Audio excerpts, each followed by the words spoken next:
విజయాన్ని సాధించింది తెలుగుదేశం పార్టీ. మరి దానిపై నిన్న వైసీపీ నాయకులు, కొంతమంది సీనియర్ నాయకులు ఏదో వాళ్ళు ఇష్టం వచ్చినట్టు మాట్లాడారు. పాపం అక్కసు వెళ్ళగొట్టుకున్నారు. వాళ్ళ యొక్క వయసు, వాళ్ళ యొక్క సీనియారిటీని కూడా విస్మరించారు. ప్రజాస్వామ్య పద్ధతిలో ఏదైతే ప్రక్రియ జరిగిందో అధికారుల సమక్షంలో ప్రజా స్వేచ్ఛగా ప్రతి ఒక్క అభ్యర్థి కూడా, కౌన్సిలర్ కూడా స్వేచ్ఛగా పోయి వాళ్ళ ఓటు హక్కును వినియోగించుకుంటే దానిపై మీ ఇష్టం వచ్చినట్టు మాట్లాడుతున్నారు. అర్థమవుతుందా మీకు? అర్థం కాదు.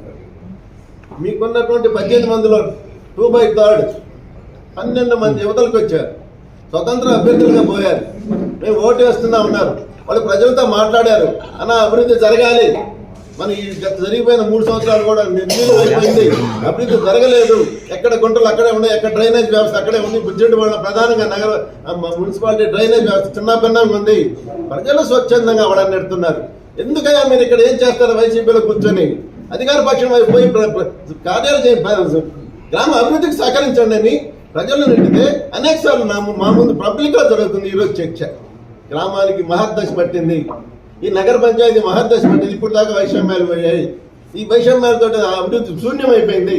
కాబట్టి మంచి జరిగిందని ప్రజలు ప్రతి ఒక్కరు కూడా చెప్పుకుంటున్నారు. అలాంటి కార్యక్రమాలు సమర్థించాల్సింది పోయి మీ స్థాయిని మర్చిపోయి బుచ్చిరెడ్డి వాళ్ళ నగర పంచాయతీ వైస్ చైర్మన్ ఎన్నికల గురించి బహిరంగంగా మాట్లాడుతున్నారే. మీ యొక్క నైతికత ఎంతవరకు దిగజారిందో మీరే అర్థం చేసుకోవాల్సిందే కోరుతున్నాం.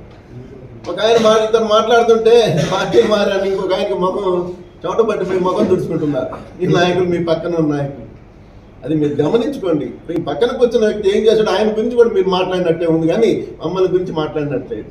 పార్టీలు మాత్రం తప్పుడు వ్యవహారాలు చేయడం తెలుగుదేశం పార్టీ సిద్ధాంతంలో లేదు. తెలుగుదేశం పార్టీ ప్రోత్సహించదు, అవినీతిని వ్యతిరేకిస్తుంది. మా గౌరవ శాసనసభ మొట్టమొదటి ఎన్నికల ప్రచారానికి ముందే చెప్పున్నారు, అవినీతిని సహించను, గ్రామ అభివృద్ధి, ప్రజల అభివృద్ధి నేను కోరుకుంటాను, దానికి ఏమంతవరకే నేను చేస్తాను. మరి ఈరోజు ఆమె మేడం గారు గౌరవంగా ఎన్ని కోట్ల నిధులు తీసుకురావాలి? ఎంపీ గ్రాంట్, స్టేట్ గవర్నమెంట్ సొంత నిధులు, ఎమ్మెల్యే నిధులతోటే ఈ నగర పంచాయతీ శూన్యంగా దెబ్బతినిపోయింది. ఎస్టాబ్లిష్ ఎక్కువ పెరిగిపోయింది. కానీ ఎక్కడ కూడా మౌలిక వసతులు కూడా ఇంకా ఇబ్బందులు జరుగుతున్నాయి. దోమలు విపరీతంగా ఉన్నాయి. డ్రైనేజ్ వ్యవస్థ పిచ్చి పిచ్చిగా మారిపోయింది. ఉన్న సహజ వనరులు దోపిడీ అయిపోయాయి. రెవెన్యూ తగ్గిపోయింది. మరి నగర అభివృద్ధి ఎలా జరగాలి?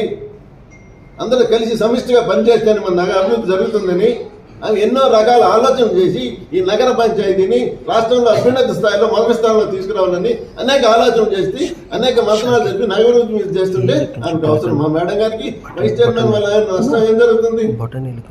గ్రామం మీద ఆమెకున్నటువంటి అపారమైన ప్రేమ, గ్రామ అభివృద్ధి జరగాలని కోరుకుంటుంది. ఇవన్నీ విస్మరించి ప్రత్యక్షంగా పరోక్షంగా ఏదేదో మాట్లాడతారే, ఇది మీకు సమంజసం కాదని కూడా మేము ఈ పత్రికాముఖంగా తెలియజేస్తున్నాం. ఏ వ్యక్తిని దాచిపెట్టలేదు, దాచిపెట్టాల్సిన అవసరం లేదు.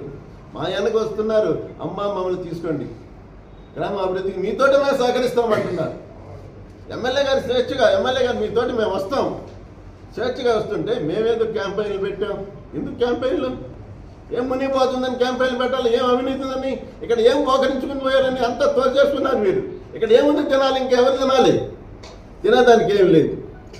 క్యాంపెయిన్లు పెట్టలేదు, కిడ్నాపింగ్లు చేయలేదు. స్వేచ్ఛాయుత వాతావరణంలోనే ప్రజాస్వామ్యబద్ధంగానే ఎన్నికలు జరిగాయి. ప్రతి ఒక్కరు కూడా స్వేచ్ఛగా, వాళ్ళు స్వతంత్రంగా కూడా వచ్చి ఎన్నికల ప్రక్రియలో పాల్గొన్నారు.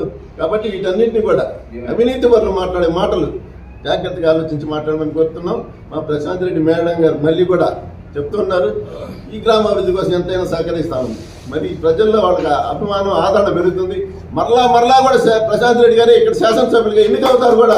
ఇదందరూ కూడా దేనికి పనికిరావు. ప్రజల్లో చాలా మార్పు స్పష్టంగా కనపడుతుంది కూడా తెలియజేసుకుంటూ సెలవు.